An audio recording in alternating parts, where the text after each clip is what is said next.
This decadent veggie makhani shepherd pie has got to be my favorite holiday entree with an exciting Indian twist. We will start our rice and bechamel layer by boiling rice with whole spices until al dente. Then create a roux with flour and butter, add in milk and whisk vigorously to get this silky sauce. Fold in bland spinach, herbs, spices and give it a mix. Finish with our al dente rice, cheese and our creamy first layer is ready.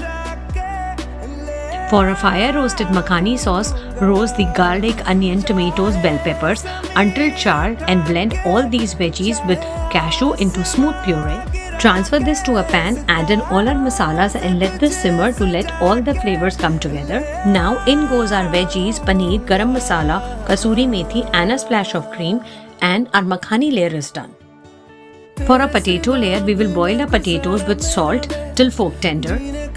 Then we will mash them along with some spices, herbs, olive oil until super smooth. And now it's time to assemble. In our baking dish, place a layer of our cheesy bechamel rice. Top it off with a layer of melty cheese of your choice. Then in goes our fire roasted makhani veggies that are slightly smoky and so rich. To finish, pipe the mashed potatoes on top for a super pretty look. Bake until golden brown and your holiday dinner is all sorted. Head over to my blog for more detailed recipe and enjoy.